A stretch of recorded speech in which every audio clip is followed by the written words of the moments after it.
नमस्कार दोस्तों, आपका अपने YouTube चैनल संपूर्ण हिंदी ज्ञान धारा पर एक बार फिर से हार्दिक स्वागत है। तो जो हमारी आज की वीडियो है वो हमारी जो कहानी है आकाशदीप, जिसके रचनाकार है जयशंकर प्रसाद, उसके बारे में हम जानेंगे। इससे पहले हमने जो कहानी की थी उसने कहा था, तो आज की हमारी कहानी है आकाशदीप, उसके बारे में हम जानते हैं। सबसे पहले हम बात करते हैं आकाशदीप कहानी। इसके रचनाकार जयशंकर प्रसाद हैं। जयशंकर प्रसाद जो हैं छायावाद के कवि हैं, जो छायावाद के 4 स्तंभ माने गए हैं। जयशंकर प्रसाद, महादेव वर्मा, सुमित्रानंदन पंत, तो उनमें इनका नाम आता है। इसके बाद हम बात करते हैं आकाशदीप कहानी का जो प्रकाशन है उसकी हम बात करते हैं। तो आकाशदीप कहानी का प्रकाशन 1929 में होता है। ये कहानी आकाशदीप संग्रह में संकलित है। आकाशदीप नाम से ही इनका काव्य संग्रह है, कहानी संग्रह है, तो उसी में ये कहानी संकलित है। अगर हम बात करते हैं जयशंकर प्रसाद की कुछ अन्य कहानियां, तो सबसे पहले उनकी कहानी आती है छाया, जो 1912 के अंदर प्रकाशित होती है। ये इनकी हिंदी साहित्य का प्रथम कहानी संग्रह है। हिंदी साहित्य का प्रथम कहानी संग्रह तो छाया, जो 1912 में इसका प्रकाशन होता है।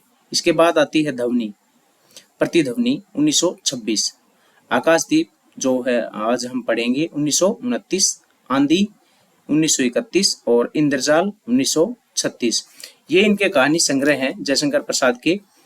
छाया 1912 जो हिंदी साहित्य का प्रथम कहानी संग्रह है, प्रतिध्वनि 1926, आकाशदीप 1929, आंधी 1931 और इंद्रजाल 1936। अब हम बात कर लेते हैं जो आकाशदीप कहानी है उसके पात्रों की।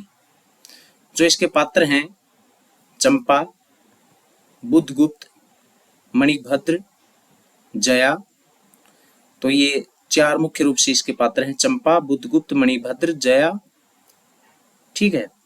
इसके बाद हम बात करते हैं जो ये कहानी है आकाशदीप, ऐतिहासिक रोमानी चरित्र प्रधान कहानी है।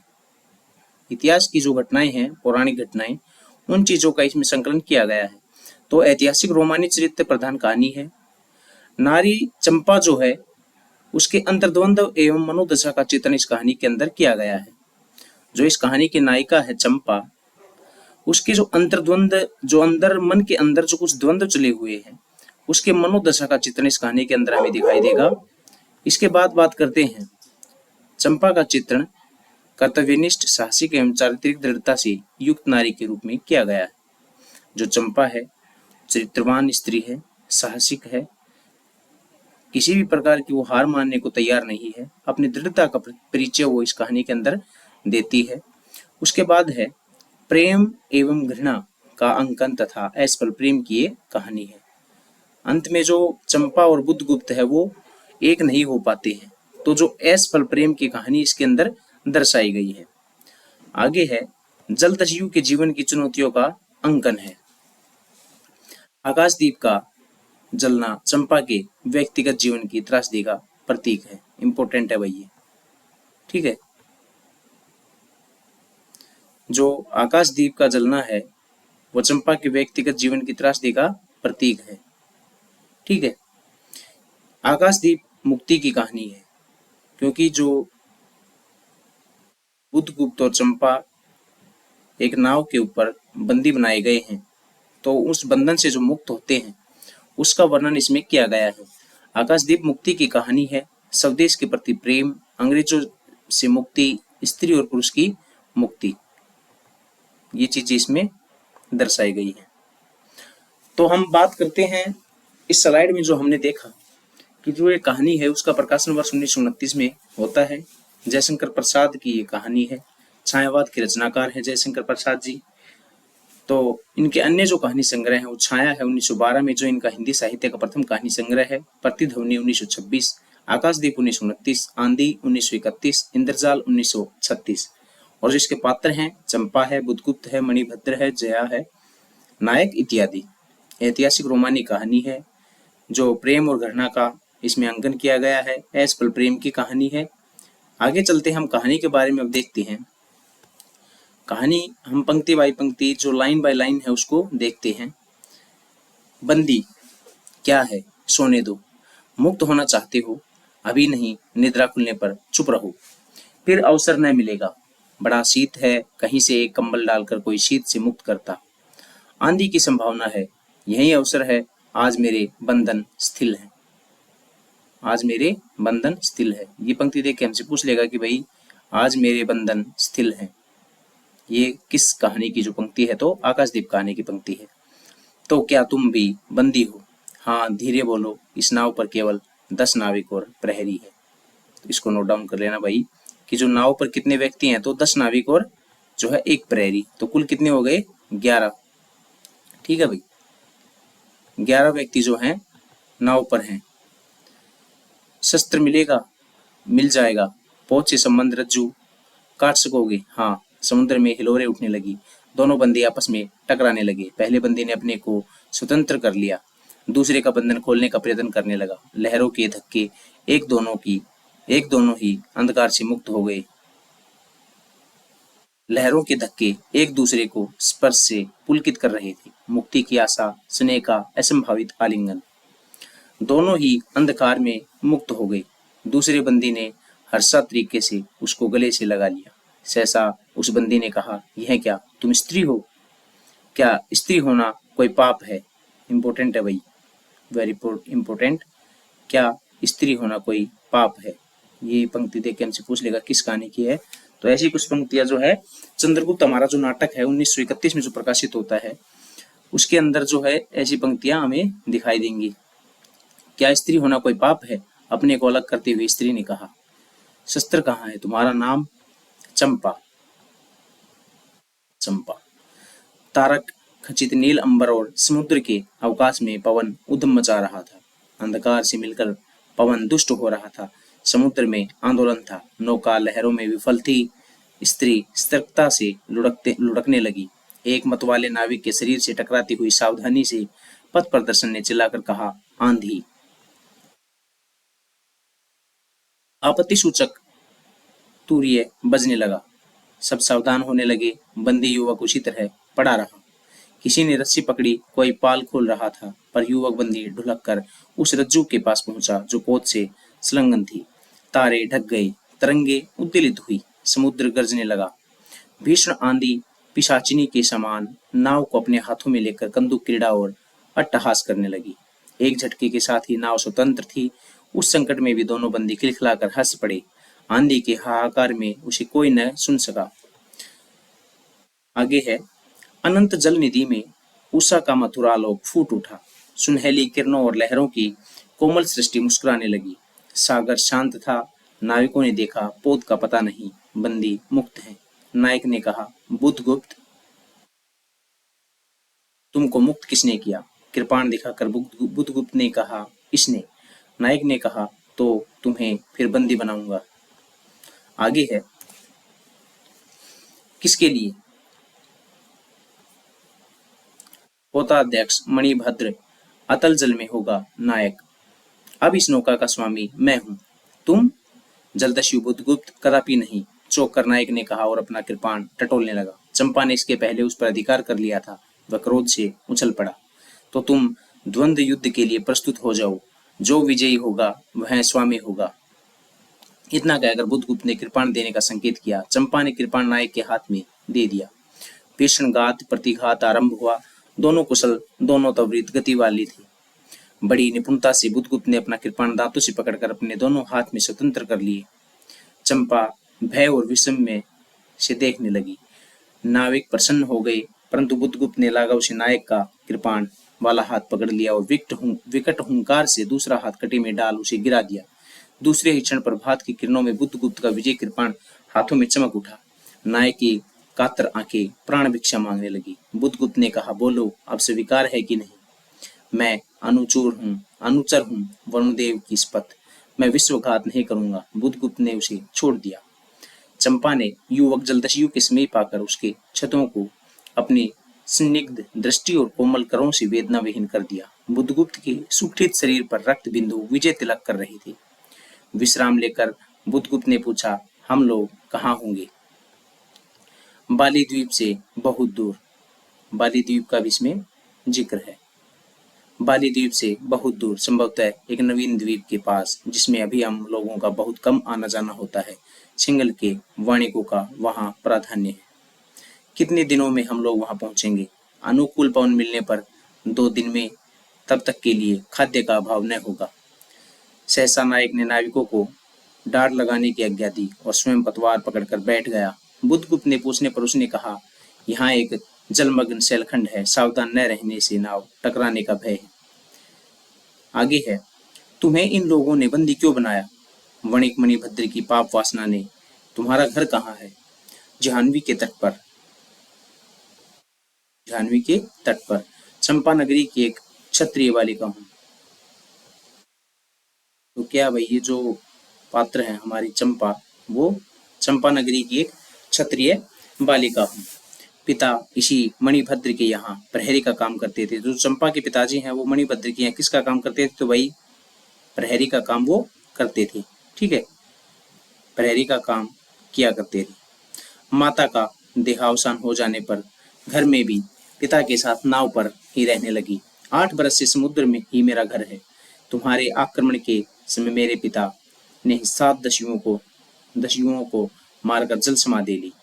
7 जो दस्यु हैं उनको मारकर जल समाधि ली। 1 मास हुआ मैं इस नील नभ के नीचे नील जल निधि के ऊपर एक भयानक अनंता में निस्सहाय हूँ, अनाथ हूँ। मणिभद्र ने मुझसे एक दिन घृणित प्रस्ताव किया। मैंने उसे गालियां सुनाई।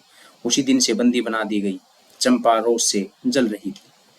मैं भी ताम्रलिपित का एक क्षत्रिय हूँ चंपा, परंतु दुर्भाग्य से जलदस्यु बनकर जीवन बिताता हूँ। अब तुम क्या करोगी? मैं अपने अदृष्ट को अनिर्दिष्ट ही रहने दूंगी, वह जहां ले जाए। चंपा की आंखें निश्चिम प्रदेश में निरुद्देश्य थी। किसी आकांक्षा की लाल डोरी न थी। धवल उपांगों में बालकों के सदृश विश्वास था। हत्या व्यवसायी दस्यु भी उसे देखकर कांप गया। उसके मन में एक संभ्रम पूर्ण श्रद्धा यौवन की पहली लहरों को जगाने लगी। समुद्र वक्ष पर विलंबमयी राग रंजित संध्या थिरकने लगी। चंपा के असंचित कुंतल उसकी पीठ पर बिखरे थे। दुर्दांत दस्यु ने देखा अपनी महिमा में अलौकिक एक तरुण बालिका। वह विस्मय से अपने हृदय को टटोलने लगा। उसे एक नई वस्तु का पता चला, वह थी कोमलता। उसी समय नायक ने कहा, हम लोग द्वीप के पास पहुंच गए। बेला से नाव टकराई। चंपा निर्भीकता से कूद पड़ी। मांझी भी उतरे। बुधगुप्त ने कहा, जब इसका कोई नाम नहीं तो हम लोग इसे चंपा द्वीप कहेंगे। क्या नाम दिया भाई उस द्वीप को? चंपा द्वीप। ठीक है, बुधगुप्त ने क्या कहा कि जब इस जो द्वीप है उसका कोई नाम ही नहीं है तो हम उसको क्या नाम देंगे? चंपा द्वीप। ठीक है भाई, इंपोर्टेंट है, चंपा द्वीप नाम दिया उसको।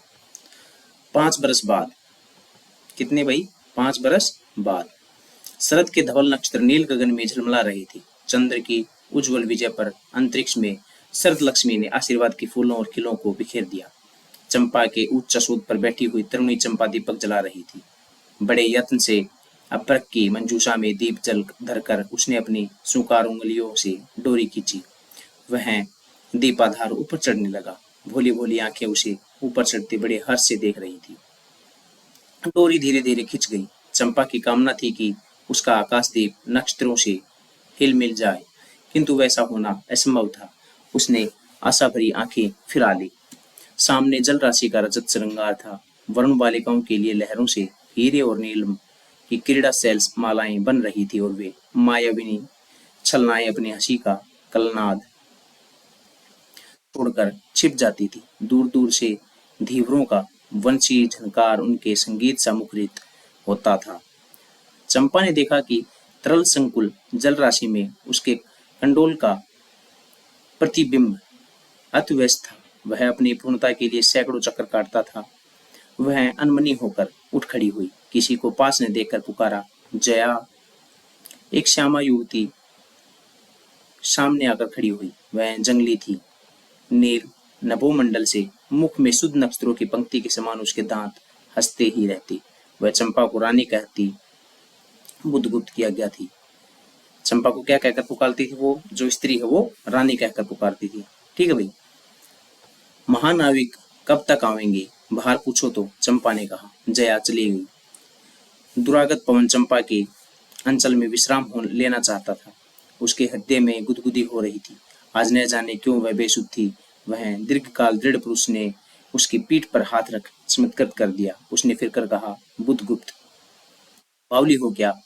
यहाँ बैठी हुई अभी तक दीप जला रही हो। तुम्हें यह काम करना है, तुम्हें यह काम करना है। क्षीर निधिशाई अनंत की प्रसन्नता के लिए क्या दसियों से आकाश दीप जलवाऊं? हंसी आती है। तुम किसको दीप जलाकर पथ दिखलाना चाहती हो? उसको जिसको तुमने भगवान मान लिया। हाँ, वह भी कभी भटकते हैं, भूलते हैं। नहीं तो बुद्धगुप्त को इतना ऐश्वर्य क्यों देती? तो बुरा क्या हुआ? इस द्वीप की अधीश्वरी चंपा रानी, मुझे इस बंदीगृह से मुक्त करो। अब तो बाली, जावा और सुमात्रा का वाणिज्य केवल तुम्हारे ही अधिकार में है महानाविक। परंतु मुझे उन दिनों की स्मृति सुहावनी लगती है जब तुम्हारे पास एक ही नाव थी। चंपा के उपकूल में पन्ने लाद कर हम लोग ही जीवन बिताते थे। इस जल में अगणित बार हम लोगों की तरी आलोक में प्रभात में तारिकाओं की मधुर ज्योति में थिरकती थी। बुद्धगुप्त, उस विजन अनंत में जब माझी छोड़ जाती थी, दीपक बुझ जाते थे, हम तुम परिश्रम से थककर पालों में शरीर लपेट कर एक दूसरे का मुंह क्यों देखते थे? वह नक्षत्रों की मधुर छाया। तो चंपा, अब उससे भी अच्छे ढंग से हम लोग विचर सकते हैं। तुम मेरी प्राणदायी हो, मेरी सर्वस्व हो। नहीं नहीं, तुमने दस्युवृत्ति छोड़ दी, परंतु हृदय वैसा ही अकरुणा, तृष्ण और ज्वलनशील है। तुम भगवान के नाम पर हंसी उड़ाते हो, मेरे आकाशदीप पर व्यंग करते हो। नाविक, उस प्रचंड आंधी में प्रकाश की एक एक किरण के लिए हम लोग कितने व्याकुल थे। मुझे स्मरण है, जब मैं छोटी थी, मेरे पिता नौकरी पर समुद्र में जाते थे। मेरी माता मिट्टी का दीपक बांस की पिटारी में भागीरथी के तट पर, जो नदी है, किस नदी पर भाई? तो भागीरथी नदी, ठीक है। भागीरथी की नदी के तट पर बांस के साथ ऊंचे टांग देती थी। उस समय वह प्रार्थना करती थी, भगवान, मेरे पथ भ्रष्ट नाविक को अंधकार से ठीक पथ पर ले चलना। और जब मेरे पिता वर्षों पर लौटते तो कहते, साध्वी, तेरी प्रार्थना से भगवान ने संकटों में मेरी रक्षा की है।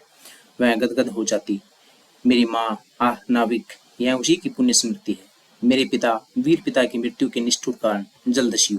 उसकी जो पिता की मृत्यु का कारण वो किसको मानती है? तो जलदस्यु को।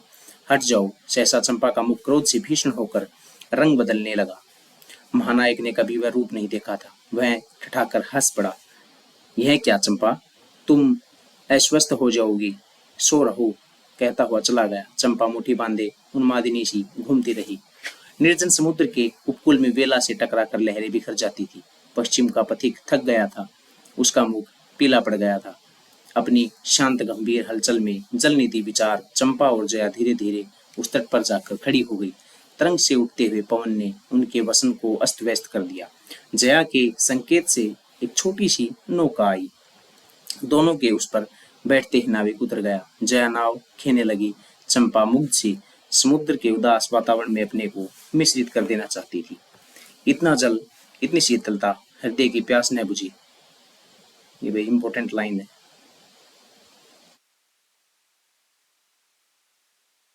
इतना जल, इतनी शीतलता, हृदय की प्यास न बुझी। ये तो देखकर हमसे पूछ लेगा कि किस कहानी की जो है पंक्ति है। तो आकाशदीप कहानी की ये पंक्ति है। पी सकूंगी नहीं तो जैसे वेला में चोट खाकर सिंधु चिल्ला उठता है, उसी के समान रोदन करूं, या जलते हुए स्वर्ण गोलक सदृश अनंत जल में डूबकर बुझ जाऊं। चंपा के देखते देखते पीड़ा और ज्वलन से आरक्त बिंब धीरे धीरे सिंधु में चौथाई, आधा, फिर संपूर्ण विलीन हो गया। एक दीर्घ निश्वास लेकर चंपा ने मुंह फेर लिया। देखा तो महानाविक का बजरा उसके पास है। बुद्धगुप्त ने झुककर हाथ बढ़ाया। चंपा के सहारे बजरे पर चढ़ गई।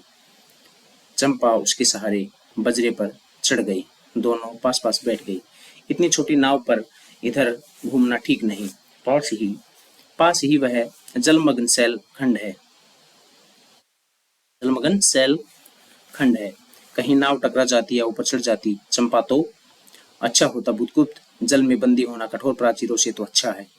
आह चंपा, तुम कितनी निर्दयी हो। बुद्धगुप्त को आज्ञा देकर देखो तो वह क्या नहीं कर सकता जो तुम्हारे लिए नए द्वीप की सृष्टि कर सकता है, वह नई प्रजा खोज सकता है, नए राज्य बना सकता है। उसकी परीक्षा लेकर देखो तो कहो चंपा, वह कृपाण से अपना हृदय पिंड निकालकर अपने हाथों में अतल जल में विसर्जन कर दे। महानाविक जिसके नाम से बोली जावा और चंपा का आकाश गूंजता था, पवन थर्राता था, घुटनों के बल चंपा के सामने छलछलाई आंखों से बैठा था। सामने शैलमाला की चोटी पर हरियाली में विस्तृत जल देश में नील पिंगल संध्या, प्रकृति की सहृदय कल्पना, विश्राम की शीतल छाया स्वप्न लोक का सृजन करने लगी। उस मोहिनी के रहस्यपूर्ण नील जाल का कुहूरक स्फुट हो उठा, जैसे मदिरा से सारा अंतरिक्ष सिक्त हो गया। सृष्टि नील कमलों से भर उठी। उस सौरभ से पागल चंपा ने बुद्ध के दोनों हाथ पकड़ लिए। वहां एक आलिंगन हुआ, जैसे क्षितिज में आकाश और सिंधु का। किंतु उस परिरंभ में सहसा चैतन्य होकर चंपा ने अपनी कचौंकी से कृपाण निकाल लिया। बुद्धगुप्त, आज मैं अपने प्रतिशोध का कृपाण अतल में डुबा देती हूँ। हृदय में छल किया, बार बार धोखा दिया। इम्पोर्टेंट है भैया, ठीक है। तो आज से मैं विश्वास करूं, क्षमा कर दिया गया। आश्चर्यचकित कंपित कंठ से महानाविक ने पूछा, विश्वास कदापि नहीं बुद्धगुप्त। जब मैं अपने हृदय पर विश्वास नहीं कर सकी, उसी ने धोखा दिया। तब मैं कैसे कहूँ मैं तुम्हें घृणा करती हूँ, फिर भी तुम्हारे लिए मर सकती हूँ। अंधेर है जलदस्यु, तुम्हें प्यार करती हूँ। चंपा रो पड़ी। वह सपनों की रंगीन संध्या तम से अपनी आंखें बंद करने लगी थी। दीर्घ निश्वास लेकर महानाविक ने कहा, इस जीवन की पुण्यतम घड़ी की स्मृति में एक प्रकाश गृह बनाऊंगा। चंपा चंपा यहीं उस पहाड़ी पर क्या अपनाएगा? प्रकाश गृह। ठीक है भाई। संभव है कि वह मेरे जीवन की धुंधली संध्या उससे आलोकपूर्ण हो जाए। चंपा के दूसरे भाग में एक मनोरमा शैलमाल थी। वह बहुत दूर तक सिंधु जल में निमग्न थी। सागर का चंचल जल उस पर उछलता हुआ उसे छिपाई था। आज उसी शैलमाला पर चंपा के आदि निवासियों का समारोह था। उन सबों ने चंपा को वन देवी सा सजाया। ताम्र लिपित के बहुत से सैनिक नाविकों की श्रेणी में वन कुसुम विभूषिता चंपा शिविकारूढ़ होकर जा रही थी। शैल के कुछ शिखर पर चंपा के नाविकों को सावधान करने के लिए दृढ़ द्वीप स्तंभ बनवाया गया था। आज उसी का महोत्सव था। किसका महोत्सव था? तो वही जो चंपा के लिए जो नाविकों को सावधान करने के लिए जो द्वीप बनाया था, उसका जो है महोत्सव था। उसके अंदर जो है चंपा जा रही थी। बुद्धगुप्त स्तंभ के द्वार पर खड़ा था। शिविका से सहायता देकर चंपा को उसने उतारा। दोनों ने भीतर पदार्पण किया था कि वह बांसुरी और ढोल बजने लगी। पंक्तियों में कुसुम भूषण से सजी वनमालाएं फूल उछालती हुई नाचने लगी। दीप स्तंभ की ऊपरी खिड़की से वह देखती हुई चंपा ने जया से पूछा, यह क्या? जया, इतनी बालिकाएं कहाँ से बटोर लाई? आज रानी का ब्याह है न? कहकर जया ने हंस दिया। बुद्धगुप्त विस्तृत जल निधि की ओर देख रहा था। उसे झकझोर कर चंपा ने पूछा, क्या यह सच है? यदि तुम्हारी इच्छा हो तो यह सच भी हो सकता है चंपा। कितने वर्षों से मैं ज्वालामुखी को अपनी छाती में दबाए हुए चुप रहो। महानाविक, क्या मुझे निस्सहाय और कंगाल जानकर तुमने आज सब प्रतिशोध लेना चाहा? मैं तुम्हारे पिता का घातक नहीं हूँ चंपा। वह एक दूसरे दस्यु के शस्त्र से मरे। यदि मैं इसका विश्वास कर सकती बुद्धगुप्त, वह दिन कितना सुंदर होता, वह लक्षण कितना स्पर्शहीन स्पृहनीय। आह, तुम इस निष्ठुरता में भी कितने महान होते। जया नीचे चली गई थी। स्तंभ के संकीर्ण प्रकोष्ठ में बुद्धगुप्त और चंपा एकांत में एक दूसरे के सामने बैठे थे। बुद्धगुप्त ने चंपा के पैर पकड़ लिए। उच्चित शब्दों में वह कहने लगा, चंपा, हम लोग जन्मभूमि भारतवर्ष से कितनी दूर इन निरीह प्राणियों में इंद्र और शची के समान पूजित हैं, पर न जाने कौन अभिशाप हम लोगों को अभी तक अलग किए है। स्मरण होता है वह दार्शनिकों का देश, वह महिमा की प्रतिमा, मुझे वह स्मृति नित्य आकर्षित करती है। परंतु मैं क्या नहीं जानती हो, इतना महत्व प्राप्त करने पर भी मैं कंगाल हूँ। मेरा पत्थर सा हृदय एक दिन सहसा तुम्हारे स्पर्श से चंद्रकांत मणि की तरह द्रवित हुआ। चंपा, मैं ईश्वर को नहीं मानता, मैं पाप को नहीं मानता, मैं दया को नहीं समझ सकता, मैं उस लोक में विश्वास नहीं करता, पर मुझे अपने हृदय के एक दुर्बल अंश पर श्रद्धा हो चली है। तुम न जाने कैसे एक बहकी हुई तारीख के समान मेरे शून्य में उदित हो गई हो। आलोक की एक कोमल रेखा इस निविड़तम में मुस्कुराने लगी। आलोक की एक कोमल रेखा इस निविड़तम में मुस्कुराने लगी। पशुबल और धन के उपासक के मन में किसी शांत और एकांत कामना की हंसी खिलखिलाने लगी, पर मैं न हंस सका। चलोगी चंपा? पोतवाहिनी पर असंख्य धनराशि लादकर राजरानी की जन्मभूमि के अंक में आज हमारा परिणय हो, कल ही हम लोग भारत के लिए प्रस्थान करें। महानाविक बुद्धगुप्त की आज्ञा सिंधु की लहरें मानती हैं। वे स्वयं उस पोत पुंज को दक्षिण पवन के समान भारत में पहुंचा देंगी। आह चंपा, चलो। चंपा ने उसके हाथ पकड़ लिए। किसी आकस्मिक झटके ने एक पल भर के लिए दोनों को अधरों को मिला दिया। सहसा चैतन्य होकर चंपा ने कहा, बुद्धगुप्त, मेरे लिए सब भूमि मिट्टी है, सब जल तरल है, सब पवन शीतल है। कोई विशेष आकांक्षा हृदय में अग्नि के समान प्रज्वलित नहीं। सब मिलाकर मेरे लिए एक शून्य है। प्रिय नाविक, तुम स्वदेश लौट जाओ विभवों का सुख भोगने के लिए और मुझे छोड़ दो। इम्पोर्टेंट है भाई, विभवों का सुख भोगने के लिए मुझे छोड़ दो और मुझे छोड़ दो इन निरे भोले भाले प्राणियों के दुख, सहानुभूति और सेवा के लिए। ठीक है भाई, तो इम्पोर्टेंट है ये, इसको नोट डाउन कर लेना।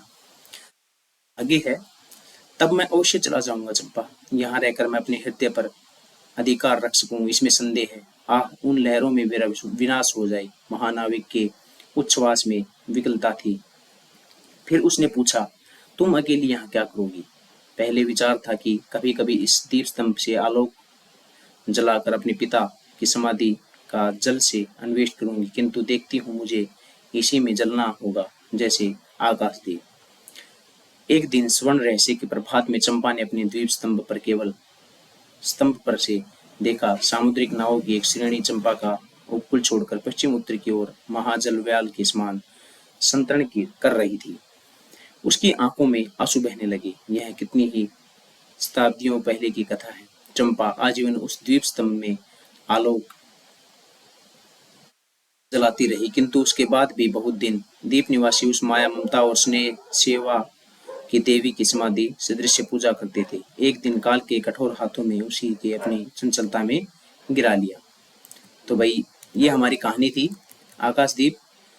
तो इसमें कुछ इंपॉर्टेंट लाइनें थी जो आज मेरे बंधन जो है स्थिल हैं ये, और इसके बाद जो नाविक हैं कुल जो नाव के अंदर यात्री हैं 10 नाविक और एक प्रहरी, कुल मिला के 11 हैं। और जो चंपा कहती है क्या स्त्री होना कोई पाप है, तो ये चंपा का कथन है। ठीक है, तो ये पात्र हो गए थे। एक बाली द्वीप का इसके अंदर जिक्र किया गया है। चंपा नगरी की जो एक क्षत्रिय बालिका है मणिभद्र के यहाँ प्रहरी का काम करती है। ठीक है भाई, तो ये कहानी थी जो हमारी आकाशदीप जयशंकर प्रसाद की, ये खत्म होती है। कल हम एक और नई कहानी के साथ मिलते हैं, तब तक के लिए धन्यवाद। अगर आपको हमारी वीडियो अच्छी लगे तो हमारे चैनल को जरूर आप लाइक, शेयर और सब्सक्राइब करें। धन्यवाद।